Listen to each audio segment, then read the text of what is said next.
പ്രിയമുള്ളവരെ, വചനജ്വാല 1254 ദിനത്തിലേക്ക് പ്രവേശിക്കുന്ന ഇന്ന് ഫെബ്രുവരി 5 ബുധനാഴ്ച എല്ലാവർക്കും സുന്ദരമായ ഒരു സുപ്രഭാതം ആശംസിക്കുന്നു.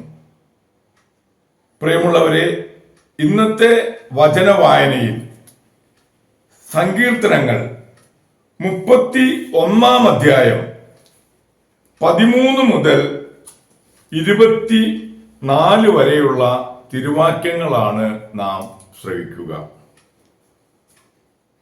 പലരും മന്ത്രിക്കുന്നത് ഞാൻ കേൾക്കുന്നു, ചുറ്റും ഭീഷണി തന്നെ. എനിക്കെതിരെ അവർ ഒന്നു ചേർന്നു, ഗൂഢാലോചന നടത്തുന്നു. എന്റെ ജീവൻ അപഹരിക്കാൻ അവർ ആലോചിക്കുന്നു. കർത്താവേ, ഞാൻ അങ്ങയിൽ ആശ്രയിക്കുന്നു. അങ്ങാണ് എൻ്റെ ദൈവമെന്ന് ഞാൻ പ്രഖ്യാപിക്കുന്നു. എൻ്റെ ഭാഗധേയം അങ്ങയുടെ കൈകളിലാണ്. ശത്രുക്കളുടെയും പീഡകരുടെയും കൈകളിൽ നിന്ന് എന്നെ മോചിപ്പിക്കണമേ. അങ്ങയുടെ ദൃഷ്ടി ഈ ദാസന്റെ മേൽ പതിക്കണമേ. അങ്ങയുടെ കാരുണ്യത്താൽ എന്നെ രക്ഷിക്കണമേ. കർത്താവേ, ഞാൻ അങ്ങയെ വിളിച്ചപേക്ഷിക്കുന്നു. ഞാൻ ലജ്ജിതനാകാൻ ഇടയാകരുതേ. ദുഷ്ടരെ ലജ്ജിതരാക്കണമേ. അവർ മൂകരായി പാതാളത്തിൽ പതിക്കട്ടെ. അസത്യം പറയുന്ന അധരങ്ങൾ മൂകമാകട്ടെ. അവർ അഹന്തയോടും അവജ്ഞയോടും കൂടെ നീതിമാന്മാർക്കെതിരെ സംസാരിക്കുന്നു. കർത്താവേ, അങ്ങയുടെ അനുഗ്രഹങ്ങൾ എത്ര വിപുലമാണ്. തന്റെ ഭക്തർക്ക് വേണ്ടി അവിടുന്ന് അവ ഒരുക്കി വച്ചിരിക്കുന്നു. അങ്ങയിൽ അഭയം തേടുന്നവർക്ക് അവ പരസ്യമായി നൽകുന്നു. അങ്ങ് അവരെ മനുഷ്യരുടെ ഗൂഢാലോചനയിൽ നിന്ന് രക്ഷിക്കാൻ അങ്ങയുടെ സാന്നിധ്യത്തിന്റെ മറവിൽ ഒളിപ്പിച്ചു. നിന്ദാവചനങ്ങൾ ഏൽക്കാതെ അങ്ങയുടെ കൂടാരത്തിൽ അവരെ മറച്ചു വെച്ചു. കർത്താവ് വാഴ്ത്തപ്പെടട്ടെ. ആക്രമിക്കപ്പെട്ട നഗരത്തിൽ എന്ന പോലെ ഞാൻ അസ്വസ്ഥനായിരുന്നു. അവിടുന്ന് വിസ്മയകരമാം വിധം എന്നോട് കാരുണ്യം കാണിച്ചു.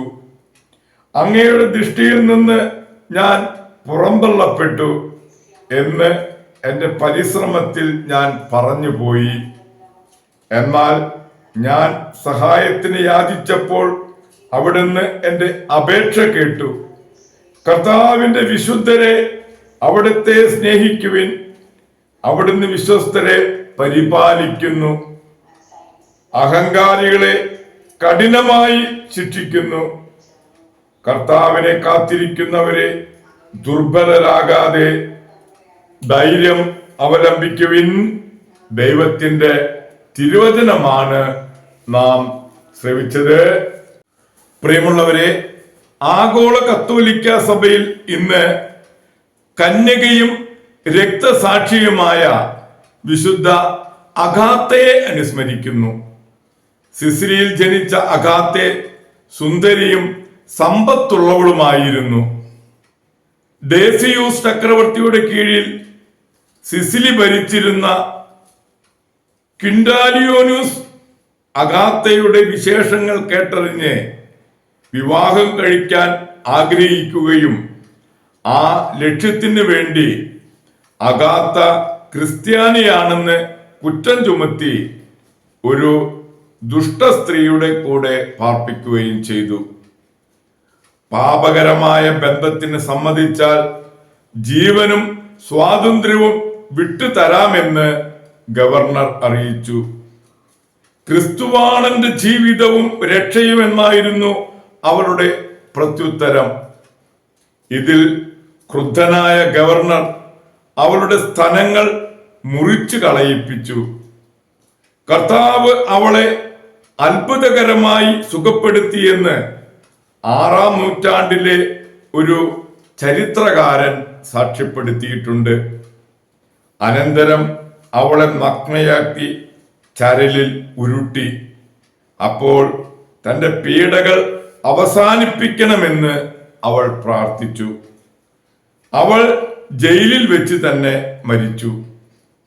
അടുത്ത കാലത്ത് കുഴിമാടം തുറന്നപ്പോൾ ത്വക്ക് മുഴുവനും അഴിയാതിരിക്കുന്നതായിട്ടാണ് കണ്ടത്. എറ്റ്ന അഗ്നിപർവ്വതം പൊട്ടിത്തെറിക്കുമ്പോഴെല്ലാം അഗാത്തയുടെ ശിരോവസ്ത്രമെടുത്ത് ജനങ്ങൾ ഘോഷയാത്ര നടത്തിയിരുന്നു. കന്യകയും രക്തസാക്ഷിയുമായ വിശുദ്ധ അഗാത്തയുടെ മധ്യസ്ഥം യാചിച്ച് ഇന്നത്തെ ഈ നല്ല ദിവസത്തിലേക്ക് നമുക്ക് പ്രവേശിക്കാം. എല്ലാവർക്കും നല്ല ഒരു ബുധനാഴ്ച ദിവസം ആശംസിക്കുന്നു. Thank you.